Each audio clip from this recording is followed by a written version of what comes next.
representing Johnny Ray Diaz, ha, yeah, and the Arnold twins. Hollywood, Hollywood, Hollywood, tell me what it's like to live in Hollywood. Hollywood, Hollywood, Hollywood, tell me what it's like to live a life in Hollywood. I'ma survive, I'ma survive, I'ma survive, I'ma survive Hollywood, Hollywood. Welcome back, everybody, to Surviving Hollywood podcast. My name is Aaron Arnold. My name's Austin Arnold. And I'm Johnny Diaz. Johnny Ray Diaz, to be specific. Johnny Ray Diaz. Exactly. On a SAG card. Continue. So we're filming this. We're recording this, rather. Hours. It's going to be uploaded in a couple hours, is what I'm trying to say. And we all watched the Emmys. We're all looking forward to the Oscars. And basically, what we're going to do in this podcast is give you our reactions to everything that happened at the Emmys last night. Johnny's got some hot takes. Then we're going to give you our opinion on this new rule that they implemented at the Oscars for Best Picture category. Suffice to say, this is a podcast you do not want to miss. All right. Like always, let's jump in. Guys, maybe we should open it up. Jimmy Kimmel's monologue first. What'd you guys think?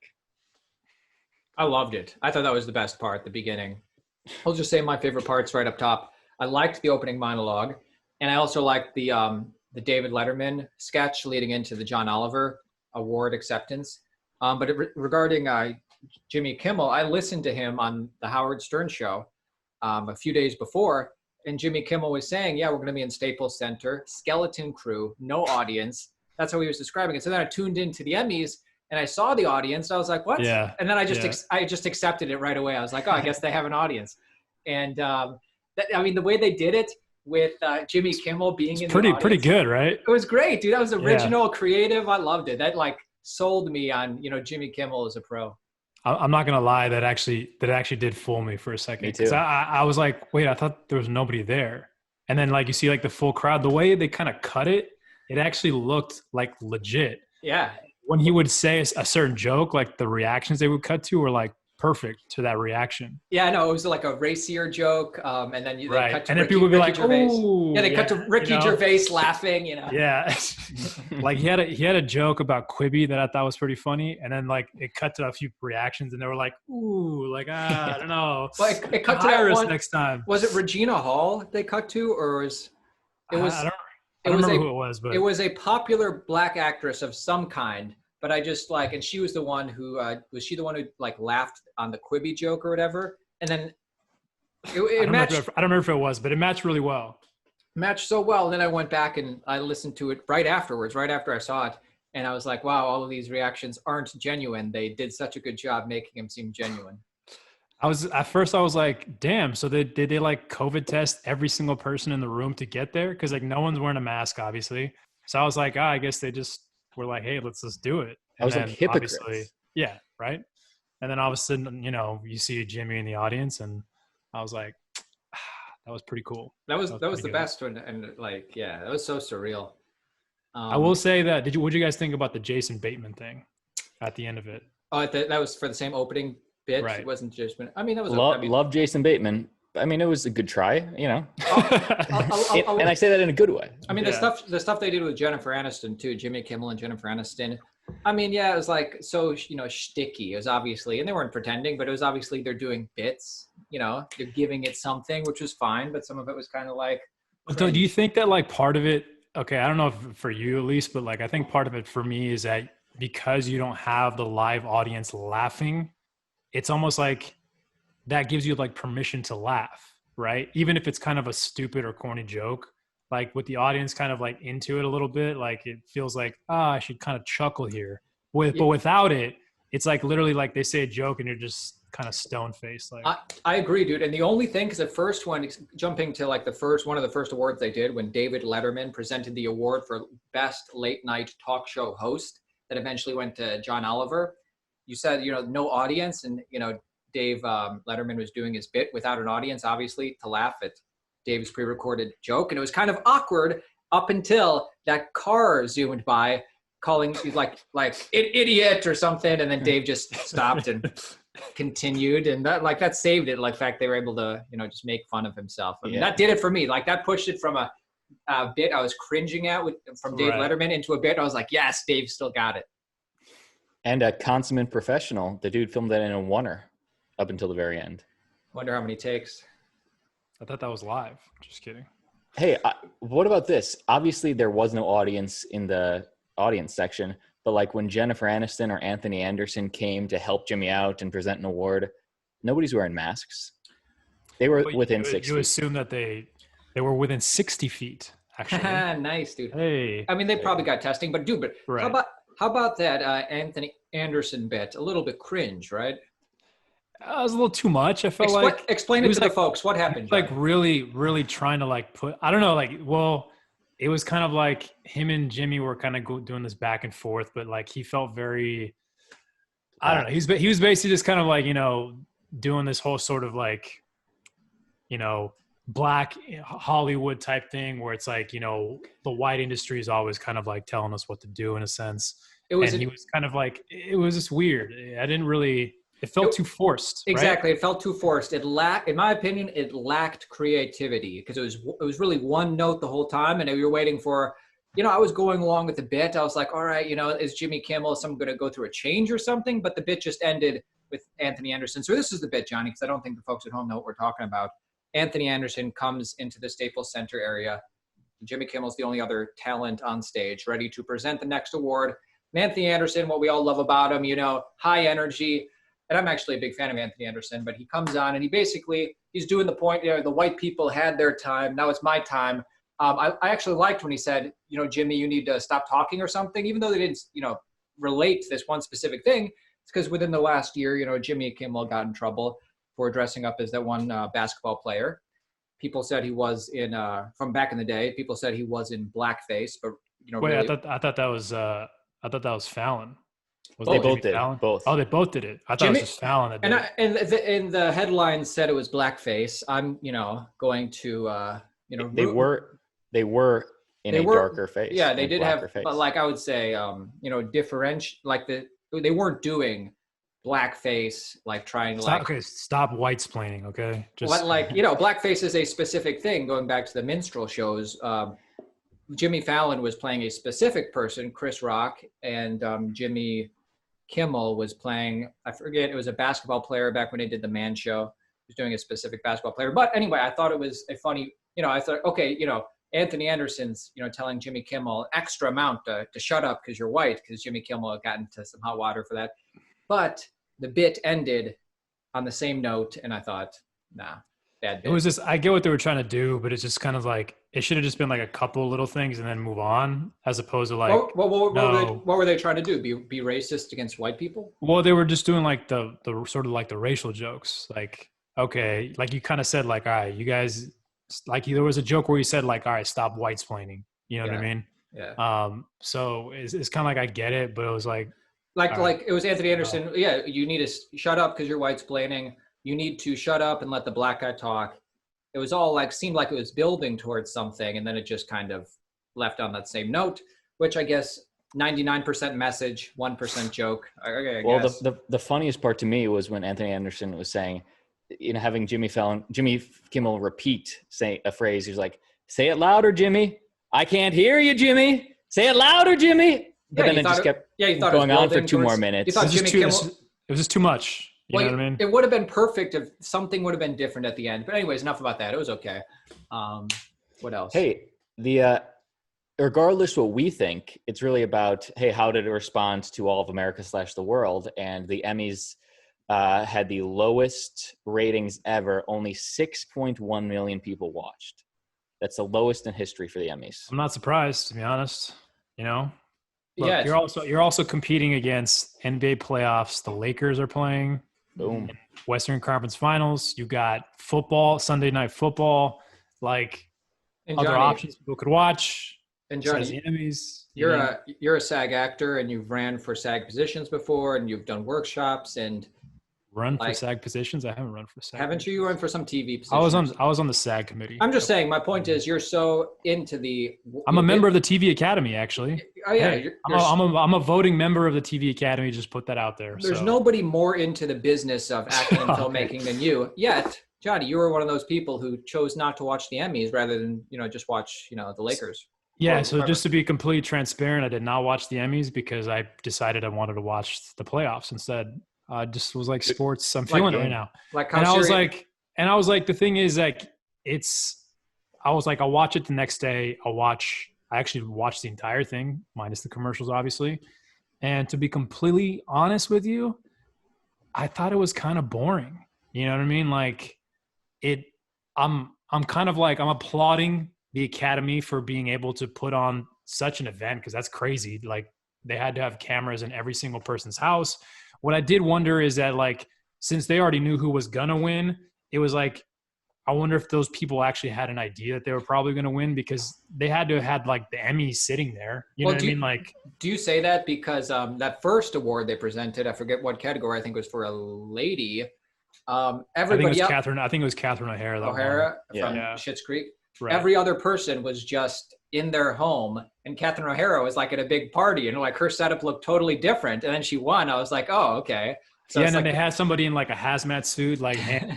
But that was the Schitt's That Creek means- people. But that means that hazmat person was there waiting. it's just right? every single So- other person was on their couch in a nice dress or suit, and then this person was at like a party with like a professional event and camera, and I was like just looking at it before they said the winner is like, one of these things is not like the other. Was that for the whole award show? I didn't watch the whole thing. It was it was for the whole thing. Yeah. Well, what I did wonder is that there was some feeds for some of the nominees that didn't have any feed. They just show their picture. So they were like, none of those people won though. So it was only people that were actually live and present, basically. You know what's interesting? Speaking, Austin, you said, how did the general public react? I watched the opening monologue when it was posted on YouTube. It got posted simultaneously to ABC's YouTube and Jimmy Kimmel Live's YouTube. I watched it on both, but even Jimmy Kimmel's audience, why I say this, tons of like dislikes right away and tons of people commenting, because like everybody was like rushing to conclusions before they watched the whole video. Everybody was like, fake, they're not really there. I know this is fake. Some people were like, the audience isn't black You sure they enough. weren't talking about COVID? Yeah, exactly. But like some people, like random commenter, the audience isn't black enough. And like everybody was like treating it like these random people online were just getting mad. And I don't think people watched the whole thing. I mean, I watched the whole thing. There was some good moments, but like, I think there was also a lot of parts where it just kind of felt, it was weird because, someone's giving like a very heartfelt speech and like, it's like cutting out. It's like their audio is like not good. Like Mark Ruffalo was like talking for a long time and his audio was like terrible. You know what I mean? So that kind of like pulls you out of it. And then I don't know, it just felt kind of weird, honestly, like just kind of seeing it like that. It just, I think part of the fun of the Emmys is seeing all the excitement in the room and all these for sure. celebrities in one location. That's like the cool part of it, right? Yeah. Because none of that's there. It's like, And you just have a host talking to a camera. Exactly. You know? Part of the fun is watching them react to the host and watching how they react to people winning or losing. I felt bad for the first couple rounds that I saw when like the people just sitting on the couch who didn't win still had like the camera on them the whole time. So like they literally could only like literally this was the look you just had to. yeah. But did you guys see the live? This is not part of the Emmys, but it just happened. The live reading of Fast Times at Ridgemont High with Dane I Cook heard about it though. and Brad Pitt, Jennifer and Aniston. Shia LaBeouf went method. But that was like 2 days before, and I was just gonna say that Was fun. to me was way more interesting because it was long form, yes, but it wasn't live and it wasn't pre-recorded, as opposed to that Friends bit that Courtney Cox and Jennifer Aniston did over Zoom or whatever. And Jason Bateman. You know, Dude, the friends are getting older, huh? Well, and Hey, I think that's part of it too. Is like all those videos are obviously like pre-recorded too, Yeah. and then like you lose like the live aspect or the remember- fun of it. You know Remember what I mean? like 5 years ago when Jimmy Fallon was on the Tonight Show, doing the Tonight Show, and he had all the friends come back for a big reunion. And 5 years ago, that was kind of like, oh, okay, that's nice. They're still pulling out all the friends just for the nostalgia purposes. Name another hit. Name another hit NBC has had. Let's get Seinfeld back for more than just a Curb reunion. Since I would then, argue that's since actually then. a bigger hit than Friends. But Since Friends. I not think- going back. I they're don't still think looking for that Seinfeld, man. They're looking for another one. It's Always Sunny is the new Seinfeld, but Well, you know, That's that's not weird on because NBC. I'm talking about NBC. well, it was funny because when they cut to the audience at the beginning, like Larry David was there, and I was like, ah, shit, Larry David at an award show? Ah, that's kind of surprising, you know? Well, and I'm like, all right. again, dude, like you said, the perfect reaction, because when they cut to him when they're like, and this guy, the oldest person to be nominated for the Emmy, and then they cut to a reaction to Larry David. He's like, you know, you can tell I'm getting older. That's probably what he was saying. If it was Yeah. real. But what did you guys think about the about who won? Because there's like Schitt's Creek cleaned up. I see. From what Succession I'm won. looking at, Succession and Schitt's Creek like cleaned up. How do you guys feel about that? Dude, Is it well deserved? if anybody, I haven't seen Schitt's Creek. I just found out watching that it was a Eugene Levy and Son creation, so that makes me more interested. But I've never seen it. But Succession, Succession's 2 seasons deep, about to drop the 3rd. If you haven't watched, anybody in our audience, and Johnny, if you haven't watched, if you haven't watched, Haven't seen it. I don't have HBO. I know I don't have HBO. dude, the first season's good. The first season's great. The second season is mind-blowingly good. As an actor and filmmaker and just a person who likes a good story, you'll love it. Season finale of the second season, I couldn't believe it when I was watching it. Every single arc was just arcing. And that last episode, everything coming together, I was salivating. I was, oh, this is so good. I was watching it. You're going to be so disappointed in season 3 then. Every single They set arc the was bar high. arcing as intended. Yeah. What about the other winners? What do you guys think? Dude, how about did you guys think and the only reason I say this is because a lot of people online, I feel, were talking about this. Did you feel the Oscars were black enough? Oscars? I mean, sorry, Talking about Emmys the were black, Emmys. or were the Emmys black enough? Are you talking about the people nominated? The whole thing, it was too Well, there was no audience, so. Well, the winners and stuff. Yeah, So I you're thought talking there about the was, nominees. I thought there was some some really I thought there was, yeah. I mean, think you had So, okay, Octavia guys. Spencer, Kerry Washington. We met it, Regina guys. Hall. We got black enough. We finally reached it. We're good. All right, here's my hot take though. All right. You think that the Emmys were black enough, right? No, we could go way more. Okay. Were they Latin enough? Thank you. See Name again, one dude, actor. Name one actor that's Latino that was nominated. name one actor who Zero. gave No, a good, Zero. The dude that played the Hulk. What's his name? Mark Ruffalo. Mark Yes. Ruffalo. Yes. He's not Latino, dude. Tell me one Latino who gave a Or great if he is, performance. Tell me Go ahead. one Latino who gave a great performance in 2019 besides you. You know what? There's not a lot of Latino TV shows. That's the first problem. It is a problem, That's but the don't you is it really the Latino people's time? I kind of felt like Whoa, dude, come on. well- of course it's our time. okay, What are not they, not George Floyd. First, it was Oscars so white. The black community got really upset that they're not in it. What about us? How come the Asians We're not in it. don't make a fuss? Randall Park was there with an alpaca. What else do you want, dude? Okay. Yeah, No. that's true. We could Just always kidding. use more diversity and stuff. But fair enough. You know what? I don't think. Look, there's not that many Latino TV shows. There should be more. There isn't. And I'm not the type of person where I'm like, oh, there has to be Latinos just to be more inclusive. Like, I don't necessarily agree with that. I'm more about who has the best show and who gives the best performance, regardless of their race. Honestly, I don't care. Me too. So that's what matters more to me. So that's why it doesn't bother me that much. But a lot of people will be like sort of demanding inclusivity, but it's like it's a performance-based, it's an art form, right? So it's like it's based on people's opinions. It's not, you know what I mean? It's you can't have everybody there just to make everybody happy. Getting a racial or orientation quota for your film is the antithesis of art. You think? Is that your hot take? That's the antithesis? That's the opposite of art, yeah, because it's like, oh, we just, well, listen, we're going to get into Best Picture, new rules in the Oscars in a second. But anything else on the Emmys? I would just say maybe math is the antithesis of art. Okay. Hey, I just want to Algorithms. say maybe like what was our favorite part of the Emmys? Let's not just Schitt's Creek all over it. Like what did we like the best? I like the opening monologue. It was the best. Then the Letterman bit getting into John Oliver was the second best. Yeah, I'm gonna say that the monologue was probably the best part of it. It was legit creative. I thought when John Oliver got the award, that was kind of funny. Like where it just Yeah. popped out. And he's like, "Oh shit!" I thought that was kind of cool because it felt real. And you could also see Colbert and everybody else just kind of like staring at their TVs. Well, it's smiling. also weird because they have a box in their living room too. And then I thought it was funny when Jimmy opened his. He's like, "What's in mine?" And it's like a plaque, a participation award, and like a Blu-ray of like a CBS show, Young Shelton. Yeah. By the way, It's just like now that we didn't book this, Austin and I actually, we brought it up. I don't know if we talked about it, but Austin and I auditioned for a specific Emmy commercial, which we didn't book. It was for DoorDash. I assume it played during the Emmys, but the whole bit was the same concept as the Emmys in that we were going to be a DoorDasher delivering something to this actor or actress. I assume it was a name. I didn't watch the commercial, so I don't know.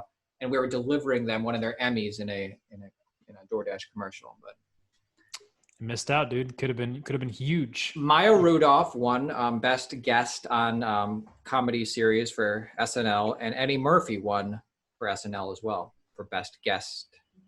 Good. About time he won, right? Yeah. What do you think about the big winner? Who was the big winner? The Best Drama Series, which was what? Succession? Do you agree? Yes. Totally. Number one. I would have said compared to all the shows on there. I would have said Ozark's number 2. Stranger Things, nah, get that off. Ozark's number 2, but Succession definitely number 1. Get that off. Damn. Okay. I hear. The first season was great. Season 3. Well, it was up against some big names like The Mandalorian, Handmaid's Tale, The Crown. Better Call Saul, Ozark. dude. That's a fantastic show. But again, they're their best in their first seasons. Handmaid's Tale isn't as good as it was in season 1, 2, and 3. I don't even know Better Call Saul. I haven't seen Handmaid's Tale. I don't even know Better Call Saul was still on TV. Bro, it's like on season 4 now or 5. I don't know. It's got to be like 10. No, it's like on season 4 or 5. I've seen every episode. It's a great show. You've auditioned for some of those episodes. Yeah, I have. Mandalorian, fantastic. Best show though. Didn't watch it. What else did we get? I think all we can take away from this is that we need to go watch Schitt's Creek. Is that what I we're hear saying? great things. Apparently, no, dude, you need to watch Succession, Johnny. I saw the pilot of Schitt's Creek, and I don't know. I didn't think it was funny. Like I wasn't really. Maybe I got to give it more of a chance. Maybe I got to spend more time with it. What do you think? When I watched, 10 years ago, when I watched episode 1, season 1 of The Office, I just like, it's fine. It's not that funny. But it took me a while to sort of like. They got better in season 2 and 3. And The Office producers and writers were stifled in season 1 because I don't know if they were compelled from their superiors, but either way, they followed very closely the original British script. Season 1 wasn't until season 2 of The Office where finally they could go on their own storylines, and that's where I think that's why The Office really shined season 2 and 3 and 4. It's because finally they got unleashed from their creative whatever. So why do you guys think that the viewership was so low? It's a combination of cable TV or network TV hemorrhaging viewers. Less and less people are, kids today under 18 or moving out of the house for the first time. They're not getting a TV. They have YouTube and they have the streaming services. I think there's way too many outlets for you to view this content, and half the people haven't watched half the stuff. Quibi was up for so many awards. I haven't seen one show on Quibi. Well, that's why he made, when he made that joke, I thought that was really funny. Yeah. But also, what's that? 6.1 million viewers on Emmy night. Like, if for some reason a major YouTuber, I know that's what they get on a regular video, right? Exactly, a Casey Neistat or a David Dobrik. Like, if for some they wouldn't, and they would have their own award show for their own stuff, but they get 22 million views in the first day. Joe Rogan should have hosted it. He should have hosted a debate. Hey, it's not a bad idea. You got to get him to leave Texas, though. Hey, but let me rephrase that. What should the Emmys do next year to change that instead of not have COVID? Okay, that's I mean, the only way is to get them off of the shackles that doing it on a network, and there's no other way to fix that. As long as they're on network TV, it's just, I mean, you guys remember Jimmy Kimmel, one of the best hosts, apparently, but he was the last host for the Oscars. He was the last host to host the Oscars. After that, they're like, we're not having any more hosts, because the next year was Kevin Hart. Kevin Hart got into some trouble with these old comments. It's like the purity test, just to host.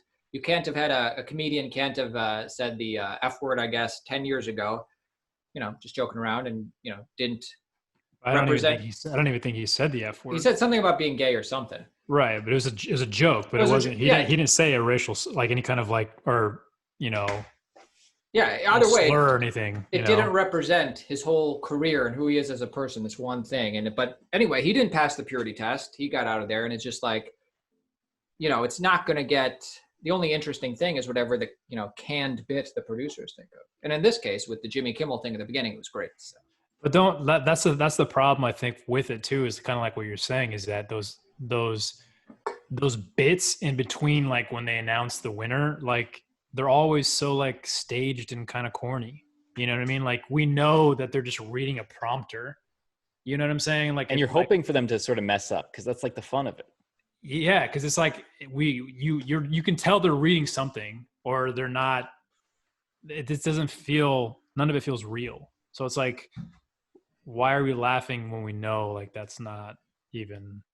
And the thing is, real. that worked before the internet, but now that we can see realness on the internet, we can see celebs being real. They all have their own. Will Smith has his own YouTube channel. Like these guys, we can see them in their natural habitat already, so it makes the Emmys a little less relevant. Yeah, you can see that. You can see them being creative. You can literally, Will Smith can do whatever he wants on YouTube and Instagram and Twitter, and he's highly creative as this 50-year-old adult Will Smith. Yet, when you put somebody like that in the, at the Emmys, all of a sudden they're not that creative anymore. Either way, you know what, guys? I'll say it. I'm actually a big fan of the Emmys. I enjoyed watching. It was great. So let me propose this. Oscars are coming up. We might still be in COVID when this happens, right? Will you guys watch the Oscars if they basically do the same thing the Emmys did? It's not till next year, right? Like February. Oh, we could still be in it though. Very well could still be in this. I'm going to watch. That's how serious I am about my craft. But part of half the fun is goofing on it, right? Could be, but if the Oscars if they're hostless and they're all like through Zoom, what do you guys think? That's objectively lame. I mean, I prefer not to have that happen. We should live stream it, like our reaction. Well, we should. That's what we'll do if this happens again. Either way, we'll do that. Either way, we'll do that. Right. I like it. But yeah, I guess there's still always next year. But will I watch? I'll definitely watch the clips the next day. For me, I think the opening monologue is usually where like the best parts usually lie. But if they don't have, that's how you can tell if it's gonna like be a pretty good show. If they don't have an edgy comedian, then I know. You're right. Like half the time, Jimmy Kimmel has lost his edge. I mean, last night he was good at the beginning, but like unless you have Ricky Gervais basically, or you have somebody. I'd love to have like Chris Rock host it, dude. Yes, Chris That'd Rock be great. Or you either get the edgy comedian like Chris Rock or Ricky Gervais, or you get the person who could like sing and dance like a Neil Patrick Harris, Hugh Jackman. And that's also entertaining. Yeah, the Hugh Jackman's great. Those are fun too. Okay, let's move on to our final takes for this new rule at the Oscars for Best Picture. Inclusivity. Yeah, I think I pulled it up right here. Let me just. So explain it to people that might not know what it is exactly. Well, on September 8th, the Academy Awards announced a set of new eligibility guidelines for films aiming to compete for Best Picture. That's considered the top prize at the Oscars. So traditionally, when you think of what's going to win Best Picture, that is the epitome of art for that year. And, art is never perfect, but it's like this film that not only is a great film, but also, art of its time. Anyway, the Academy designated the underrepresented racial or ethnic groups within the standards. Basically, you have to include minorities And you have to include LGBTQ, or people with physical disabilities. And then like, So it has to be a film that has all of those things? the first category of standards, Group A, at least one lead or significant supporting actor from one of those underrepresented racial or ethnic groups, or at least 30% of the cast in secondary roles or minor roles from two underrepresented identity groups. And also the main storyline or subject that centers on an underrepresented. So now the subject has to be an underrepresented identity group. There goes art. serious? Yeah, there goes art. Yeah, it's just they're putting too many rules on it. And also there's rules for the production too, but that was just for like the cast. I get what they're trying to do. It's like, okay, we want to be more inclusive, which is good, but how can you put that on a film? Because now when someone's making a film, they're like, okay, I have to make sure to check off this mark. Okay, how many people on my set are this? Are my actors this? Exactly. Like it doesn't, now you're not picking it based on who's the best. You're picking it based on who hits all the criteria.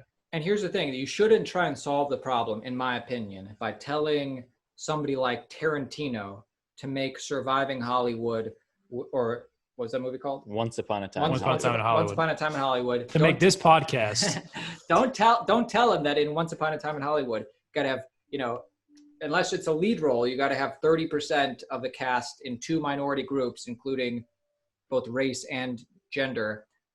Plus the storyline has to relate. I don't think that's how you solve, the problem that they're trying to solve. I don't think it is either. Because like, look, last year, Parasite won? Yeah. It was all Asian cast, foreign film that won. And Exactly. there was no guidelines of any sort, and that film still won. Now it's like you put these guidelines in there, a film like 1942, which was phenomenal, can't even be nominated because it's an all-white cast. Like, That's crazy. To me, that doesn't make a lot of sense. It's like, well, that movie was better than the other movie, but because it didn't meet that criteria of like having certain actors in it, it can't be considered.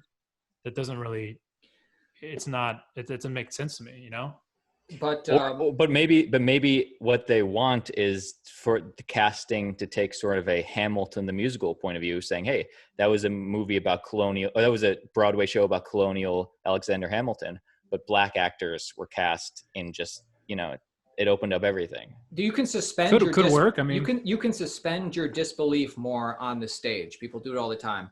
In film and stuff, a lot of people, it's depending what type of art you're making, you're trying to get that realism slice of life, possibly. And this is what I was trying to say. I don't think the answer is to tell, Tarantino's production, this is what you have to do, because nobody's going to like that. The answer is to do something like what they did with what's that movie you just brought up, Johnny, the one last year? Parasite. Give opportunity to the Koreans, give opportunity to the blacks, and green light productions from the Hispanics, and let them make an all Hispanic production if that's what they want. The problem But they can, and that would still get in the Oscars. And that's what I think should have been the solution. The problem for years was that they were only green lighting white stuff or whatever. If they greenlit other diverse people and let them do whatever if I saw an all white movie, I think that's fine if that's what the director wants to do, but you should also give the opportunity to black people and Hispanics, make that same stuff. Well, my thing is like, if you're not quite meeting the standards, what if like one of your white actors is, technically Irish? Would that count as minority? Or Robert De Niro is Italian, so hey, he's the minority. Like how do they? Irish were persecuted in this country. I don't know how do they figure that exactly? And like, let's say the person's half Asian, half white. You know what I mean? Like, yeah, I don't know. It's exactly. weird. What if, what if it's like, 10% black? What if they're 10%? Or who's going to be the first actor that has to out himself as gay so the film can keep production going? Yeah, I know. Listen, Al, look, can you just play gay for the just say you're gay? Come on, we man. need 30%. I think if the Oscars don't eventually remove this new rule for Best Picture, I say this is the death of the Oscars, because Well, it'll be a test to see what happens. I don't think it'll be the death of it, but maybe it'll make it better. the beginning of the death. But I'm saying, like, maybe 5 years from now, when things are a little bit different, they'll update. You know what I do commend them though is that they're trying.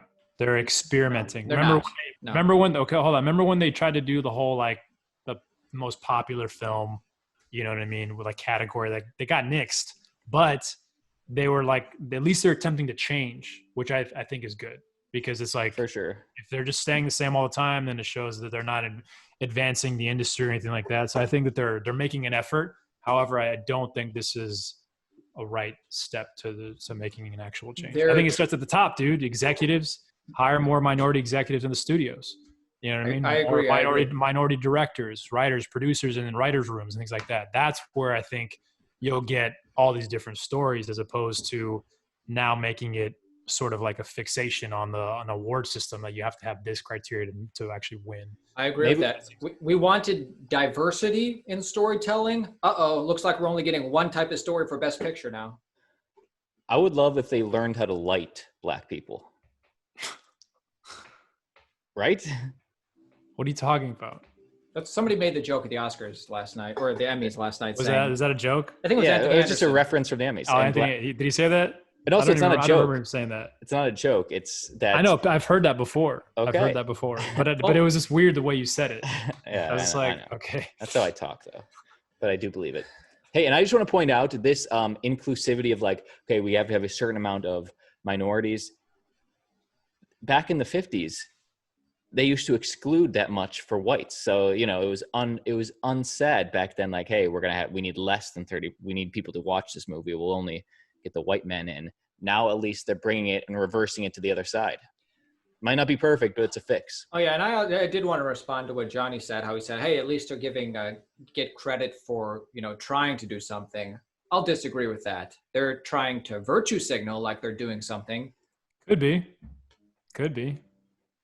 But like you said, hey, let's hire some minority execs. Let's greenlight some minority projects. But this is their way, so they don't have to. They can't. The thing is, they can't do that though. They don't have the power to be employing all these people in the studios. So it starts at a different level. You know what I mean? But again, this is just an awards ceremony. So that's why I don't think that they really should be. There's only so much they can do. You know what I mean? Like it's just an award ceremony. They're not involved in the hiring and firing of whatever, of like daily productions, things like that. So it's like, this is their one attempt to make a difference in a way. But I think they're just gonna, people say like, oh, middle America, Trump's America, whatever. The new rule for the Oscars, which we just laid out, I think it's not going, those people aren't necessarily going to relate to that. They'll probably fight against it. Whereas, those people? Yeah, those people, the whites, the Trumpers. From Ohio, right? It's a swing states. You never know. But yeah, from Ohio. Those people, I think, everybody likes it. I think everybody could get on board if like they actually had like the real, type of diversity and opportunity that we're all talking about. But then when you put, stuff like that, that's the social justice movement that everybody doesn't like again appearing. And again, it's going to just create more adversity and divisiveness. If anybody in the Academy is listening and they think we're being maybe unfair or have a different take, I would like to invite any of the higher ups on this podcast. We'd love to hear your story. But anything else on this topic, gentlemen? Hey, proud to be here with both of you guys. Easy to feel alone watching the Emmys, just you're on Zoom, just like Regina King or whatever. Now I'm here with you guys on Zoom and I feel less alone. Hey man, we're here for you. That made sense. What are we doing this weekend? This week, guys? What are you guys up to? This week. We're helping you self-tape tomorrow. I'm working on a TV show. A TV show that Austin worked on. I won't say what it is, but think of Austin knows what you guys. But Austin's. We could probably name the TV shows Austin's been. But we don't need to do that. Tosh. I don't want to say. Tosh.0. Right, we'll name all the ones that this is. Wait, you're working. Anyway, on it so I'm working. Weekend? I actually have a fitting tomorrow, and then I start shooting on Thursday. Very chill. Very tight. Very. It's unfortunate only because like I know this first episode that I'm in, no dialogue, just in the scene. And in the second episode, last time I checked the script, it looks like I only have one scene. Are you a bad guy, like gangbanger type? What else, dude? What else? I would love that, dude. What else, man? Imagine being, you know, you think what they give those roles to Hispanics and minorities usually, right, Johnny? That's what we're kind of complaining about. But like, imagine being like, you know, I don't know. I don't want to come off complaining because, dude, I'm super grateful to work on any TV show, regardless of what the role is.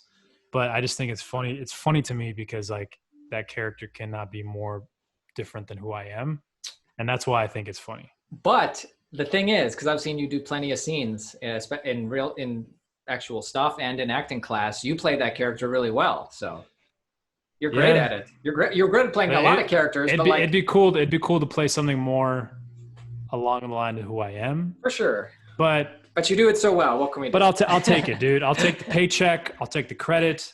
That's why it's called very much. That's why it's called acting. I know. But anyway, So what do you guys Thursday. got going on? Helping you self-tape tomorrow. I mean, we got that commercial we shot a couple weeks ago. We briefly mentioned it on the pod recently. It should be dropping sometime in October, so in about a week. October 1st. Really? On the 1st?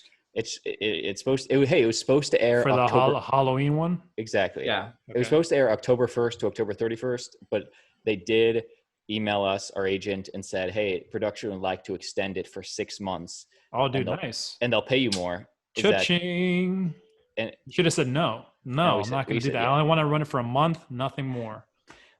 yeah, well, we said absolutely. Hey, real question, guys, because I know the audience at home is probably wondering this. What does an actor get paid for something like that? Here's the thing, dude. Like, I can't talk about it right here because there's Come on, certain, dude. well, Come there's- on. well, It's just the two of us, dude. Don't be that I'll talk way. about well, there's certain rules when you're in a union, and you know, I imagine Ben Dukes is always listening, so I don't want to. I would say if you book a national SAG commercial, then it airs on TV. I think minimum you're going to make is probably like 10,000 if they just air Wow, it for like dude. that month or two. For how many days of work are we talking about? One or two. For one day. Yeah, But when people say actors are broke, 10,000 for 1 day of work, man. Oh, here- in LA, that'll pay a couple months of rent. 2 Here's the months o- of rent, dude. Here's the other thing that some actors deal with. There's also a thing called non-union commercials where What is that, dude? it can play the Explain same that for the audience. It can play the same amount of time. It could play for a year, but you'll only get whatever the flat rate is. Say that's Couple maybe thousand. a couple thousand, could be $500, and then say something was only supposed to play for 1 month, and then your agent calls you and says this non-union commercial wants to do it for 3, possibly 6 months. You would think that maybe you'd get a lot more money, but if it's non-union, you're not getting that much more money. Not too much. That's what the non-union. much. That's what the non-union people tell me. Of course, we're all union here. I actually just had to, I kind of lost. I booked a thing for Mutual of Omaha. It was like a teleprompter thing where I had to talk about like insurance basically, right? And it was all in Spanish. I went to the fitting, booked the whole thing. And then the day we're supposed to shoot, I was going to head down there and they were like, "Hey, it's canceled. Your script's not ready, but can you still come and do a fitting?" And I was like, "Okay." And then they were like planning on shooting another day, and it's probably going to conflict with the show that I'm working on now. And they were just like, "Well, hey, we'll kind of work around it. We really wanted to use you." And I was like, "Look, guys, they're going to be like cutting my hair. They're probably going to like have me in like a goatee or something. Like, I don't think you want me hosting your insurance thing as like a gangbanger. So I don't know if it's going to work, but I think I lost that one. Which Dude, kind of why sucks. don't? But But they're going to pay me a cancellation fee. I do know that. I don't know Okay. how much it is, but How much do you think it is? I'm assuming I would assume it's the day rate. Whatever they're paying me for that day, that only seems fair. Because like I was available. Yeah. They told me that was a shoot day. I was ready to show up, and I went down there anyway to do a fitting. And then I tried on all this fucking clothes, and And that's It was good kind of a waste money, of but time. for the folks at home, the real money is when it actually hits the air. Like you get the base rate for showing up, and then you get. Yeah, but this was good. This was just going to be like an internal thing for them. I was just letting the folks at home know that that's good, but every actor is hoping that the thing actually hits the air, because whether it's non-union or union, as soon as it starts playing on TV, that's when you get another check. I mean, I don't ever do non-union, so I couldn't tell you. Yeah, no, but like we have non-union people in our audience, so. Fair enough. Fair enough. Anyway, so I think that kind of wraps it up, right, guys? Yeah. Great episode. Will you guys be watching the Oscars then? Hell Of yeah. course. I'll watch the clips the next day. All right, so Actually, we'll be live streaming. We'll be live streaming and making our picks right as they happen. How about that? That'd be good. Right And let's get Brian on too. We'll make a call. Hey, this is who I think is going to win. Okay. We'll do it ahead of time, and then we'll go over it as before they make a decision. Last year we did it with Brian Schachtkey. Let's do it with him again. Okay. Sounds good. And this time it'll actually hopefully be in person. Last year, actually, yeah. Only seems right. Yeah. Last year, I remember I said, making my Oscar, I was like, best picture. It's got to be, because what was it, 1942 was the one everybody 1942. thought was going to win. And I said, you know, everybody already knows that's a good movie. The Oscars are going to, and Once Upon a Time in Hollywood, the Oscars they have to educate the American public and the national world public, you know, what art is. And I should have seen it coming that they would have picked Parasite, because that checks the boxes that, you know, the new rule they implemented. But I didn't believe it because that won Best Foreign Film. So yeah, I know. It's like that won Best Foreign and Best Picture. Like the movie was that amazing. good. Don't they call it something else The movie now? was really good. They don't call it best foreign film anymore. They call it like international. Or whatever. Foreign I mean, film it's is the same. racist, Johnny. I don't want. No, it's not. Well, why'd they change it? They call it a foreign country. Like it's the country that's not. It's not here, Please, so I it's- don't want to. How's that racist, dude? Well, this is an Stop, edgy. dude. This Stop. is an Stop edgy. being so sensitive. All right. Edgy podcast, guys. All right. Anyway, guys, let's end it. All right, guys. Well, love to hear your thoughts in the comments below, and make sure you guys let us know what's up. Guys, we're on YouTube and iTunes and Spotify and Google Play. Make sure you're watching us on all four. Don't forget to like and subscribe and review, dude. We need those reviews on, especially on Apple Podcasts. That brings us up. Review us and we'll shout you out. There you go. All right, guys. We'll catch you guys next time.